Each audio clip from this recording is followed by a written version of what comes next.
so I always like to set an intention. It's the way I connect, although I can already feel the energy building. And it's interesting today, I feel a lot of emotion, which is very interesting. So I ask everybody to please take a big breath. And we set our intention that we would be open in mind and heart and body, that we would open ourselves to the energy of total love, that we would integrate at the highest possible level that which would serve our greatest good, and that which would serve through us to bless the lives of others. And taking another breath.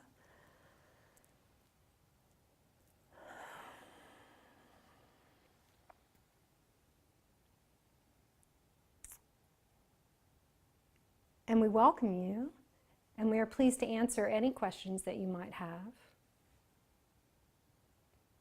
as we create together this experience today. And we have much to give you, and we desire to be in the space of allowing you to question that which comes up to the surface to be asked.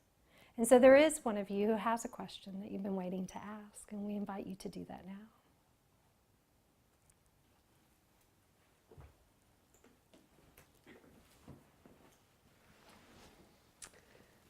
When I was probably around 7 or 8, I had experiences where I saw angels, and they were very, very bright, and it was just a really magnificent experience, and I was pretty terrified, and I could hear them singing. And I would just like to know what purpose the angels have in our lives, and you know, how I can maybe communicate with them now and be able to not be so terrified of them. And so there are a few questions that we would like to address in that which you have shared with us, and we appreciate an opportunity to speak of angels, which is no accident, as many of you have been exploring this energy. And so we want to remind you that that which was frightening to a child is only because at that particular age you had begun to really become grounded. You had begun the process of developing your own unique personality and logical mind, which sometimes is not easily adaptable to that which is otherworldly or other dimensional. And so the angels are always an energy that is not of the earth. And so the angels, it takes a unique expression of feeling safe within your own heart to access the angel and angelic realms and be at peace with that. And so as a child, it would be too much. It was a reminder. Now you would be surprised to know, or maybe you would not be surprised, maybe you will remember as we speak the words to you, that you are often in connection with this beautiful loving energy, with the music that you perceived as a child when you sleep. And in your dream state, it is very comforting to you, like a caress, like a lullaby, like being rocked in your mother's arms in a most loving way. And so this is available to you when you release the filters of hesitation, of fear. And the biggest filter that you all experience is a filter of unworthiness. And in a state of unworthiness, that which is loving, that which is the greatest light, the greatest acceptance, would feel very threatening to you.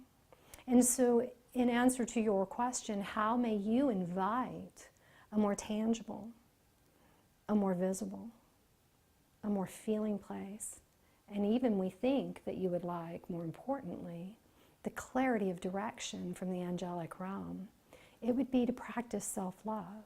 And this is what we desire to speak with you about today. To practice self-love in a way that you would feel worthy of love that is light. Because angels, in any of your history and stories, even your ones about fallen angels, the angels do not ask anything of humans. The angels only give. And you must have a great sense of self-love and worthiness to receive at that level. And so when the angels appear so bright, or even playful, or strong, protective, or even directive, it means that you are opening at a new level of receiving love, receiving possibility, receiving acceptance. These are the things that you struggle with the most. And so that is what is the dividing space between your conscious knowing of what is there for you and yet they are always around you. And you will feel them, and you will often be nudged towards them. And especially after this day, you will notice angels coming up in conversations, angels coming up in music, angels coming up in pictures. And we say, it would hasten your journey of connection to notice and to say thank you.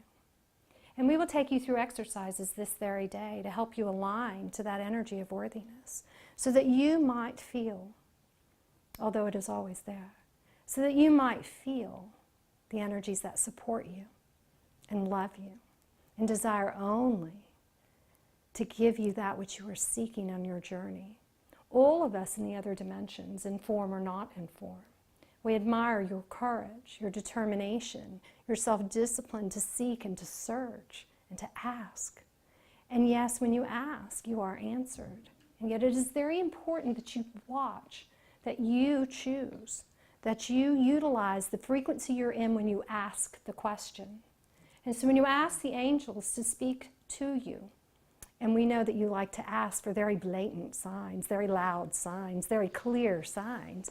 We say, yes, ask that way. Ask with the clarity of that. And ask in the vibration that of course you will be answered. And we know this is difficult because you have a sense of linear time. And you are quite impatient. We notice this because you tell us this often. And in this energy of impatience, which we do not experience, but in our understanding of what you have spoken many times, in this energy of impatience, you miss many of the angelic communications. You miss many of the signs that are right, what you would say in front of your nose.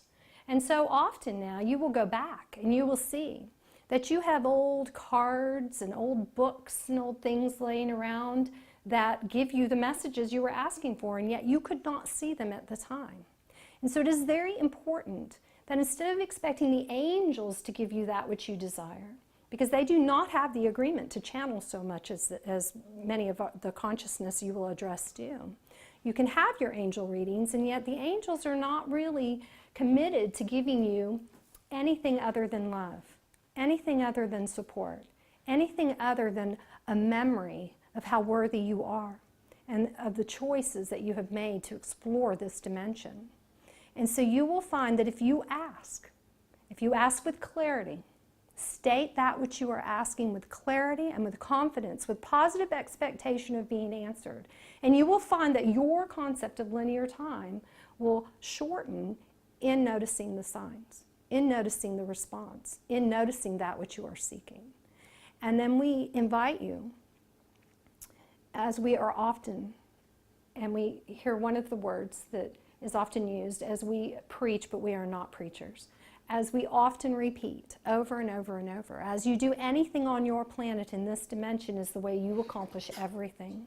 Set up a daily protocol.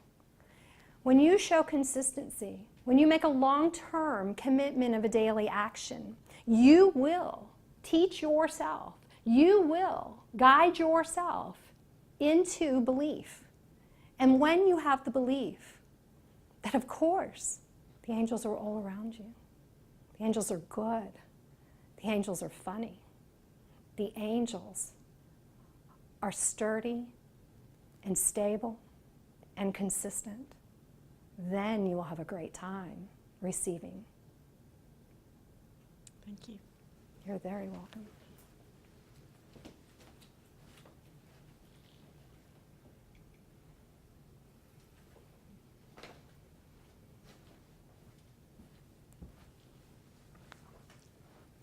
Hello. Thank you for being here. So, as you were talking, I was going to ask a question, but now I would rather ask this question. I want to know about filters and the release of these filters that we use either to hear, to see, to feel. Is there a reason that these filters become embedded in us, or is there... I would just like to know more about the filters. You cannot journey without the filters. You cannot explore that which you explore without the filters. The filters that you see as a limitation, it is true that they are experienced as limitation, They help you forget. Not because we want you to feel isolated, not because you choose to be isolated and alone in your experience, although you feel very alone in your suffering. This is not the point at all. The filters allow you to explore things you could not explore without them. And so if you were specifically to perceive your filters as the equipment you would use for great adventures, specific shoes, specific coats, specific gloves, specific gear, it would be easier for you to see that you would like to up-level your filters, not get rid of them, but use them to give you the best experience. And so your filters can be very positive, and yet you tend not to see them that way. You have good filters too, and you have that which you call bad or outdated or used or negative filters or inherited filters or made up filters. And we would say, look at it differently. Look that you are outgrowing a style, a concept, a possibility, a limitation, and choose your filters with focus. The word that you most commonly use are beliefs. And yes, beliefs are the filter. Without many filters, without many beliefs, you would have a very limited experience, and you do not have a limited experience. Have you not noticed that you can think numerous thoughts all at one time? And that you can experience one mood in the morning and have a totally different experience by afternoon. And you could feel like more than one person all in the matter of 3 hours. And you could find that you project different aspects of your being depending upon whom you are with and what you are doing. And so as you experience peace and as you experience joy, and as you experience suffering, and as you experience grief and sadness, and as you experience creativity, and as you experience enthusiasm, and as you experience regret, you could not explore all the doors that those beliefs and filters open to you if you were not capable of so much. And so imagine these beliefs like tools. They are tools. They allow you to explore this dimension of linear time. They allow you to explore the process of bringing true light into a form that is individualized. And this has not been done. And it is a great adventure. It is your most favorite adventure, and you were most enthusiastic in picking it. And yet, the filters are important. Because if you did not have a sense of self, if you did not know separation, if you did not desire to create as you learn who you are, to create as you discover that which is limiting, if you did not know these things, you would have a very boring adventure. And you have done that for many lifetimes. And we say that there are many of you in this room who have chosen to explore a massive amount of filters all at one go.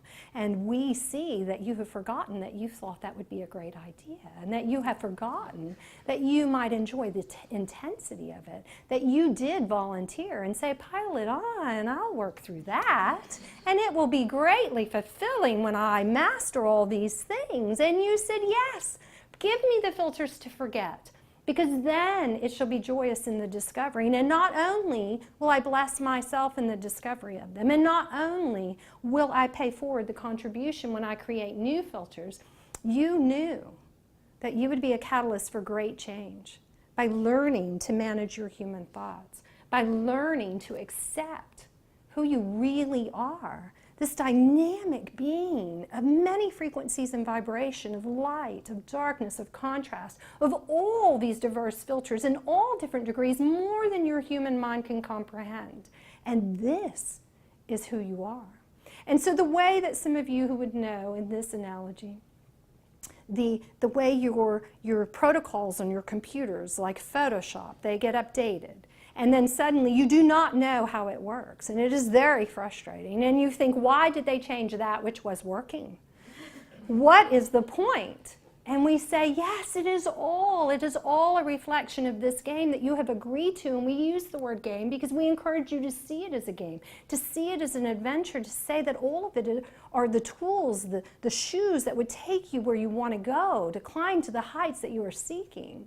And so instead of seeing the beliefs as a limitation, and instead of blaming your mothers for the beliefs that you inherited, we say, yes, know them, name them, search and seek through the understanding of them so that you are powerful in the choosing of the beliefs that you prefer. And in this choice of going from belief to belief to belief and stretching the belief and enlarging the belief and adding in some new beliefs and sorting those that you do not care for, you develop a dimensionality that is so profound that you will, in this physical incarnation, remember the joyous adventure of being you. So, is forgiveness one of the ways that we stretch the beliefs, or is it one of the ways that we remove the filters? We like your choice of words. You stretch the belief. And this is what is not done in the other dimensions. This is the piece that you cannot do without the contrast and the density of this planet.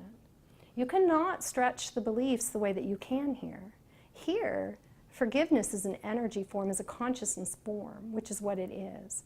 To evolve this consciousness of playing victim, exploring victimhood, feeling powerless, feeling tortured, punished in the separateness. To explore the consciousness of forgiveness means that you have expanded this filter, that you can see others, the situation, the big picture, the reality that is, the circumstance, the beings that provoke you, offend you, hurt your feelings, that they can exist in this illusion of separation from you, that you can witness safely who they are and what they are, provoking in you, and claim it only as yours to change, that they are separate from you. And this is different in all other ways. Only on this planet can you feel the separateness and use it for the expansion of the belief of oneness. And we know that we are speaking in a way that could be considered a paradox. And yet we suggest to you that the more you ask questions like these and the more answers that you receive, in all the ways that you will receive them once you ask, in the knowing that you are always answered, that you will expand the belief that separation and oneness are the same thing, and that you can reach for the filter, for the belief, for the experience, for the energy that allows that. And so we will offer it to you in other words that you are most familiar with, as within, so without. And you are already noticing that as you change your behavior, as you change your filters of who you are and how you experience that which you experience, that you begin to have an easier time, and that those around you tend to behave much better. And so we remind you that in this illusion of being very separate, you are not separate. You're in the exploration of separation to create something that does not otherwise exist. When you are only in the frequency of oneness, there is not as much diversity, there is not as much challenge, and without the challenge, there is not as much fulfillment, and there is not passion. And you very much enjoy passion. You enjoy the ups and the downs and the ins and the outs and the intensity of all of it. And we would suggest that when you reach a passion for the natural unfolding of things, it is only then that it will go faster. And when you are in the impatience, the passion of impatience, the passion of scarcity, the passion of need, you slow everything down, which is the opposite of what you want. And so isn't it all a fascinating paradox? So whenever you are in something that you are claiming is not that which you desire, project yourself into labeling with clarity, to using words to reach the feeling place of the opposite. And in seeking that opposite, one day you will find that it all circles back into one truth. That the more you explore separation, the more you are capable of the expansion of true connection. The more you explore the pain of victimhood, the pain of loss, the pain of unfairness, the more you are capable of compassion, of kindness, of belief, of faith, of goodness. The more you have lost, the more you have the capacity to love. The more you have let go of, the more you have surrendered to at a higher level of consciousness. Even your forgiveness is a surrendering, that it is not yours to fix everything. It is only your calling to fix that which is within you. And even in that, when you focus on yourself, when you claim the energy, the power of your individualized uniqueness, you actually create a larger capacity for the connection to all that is.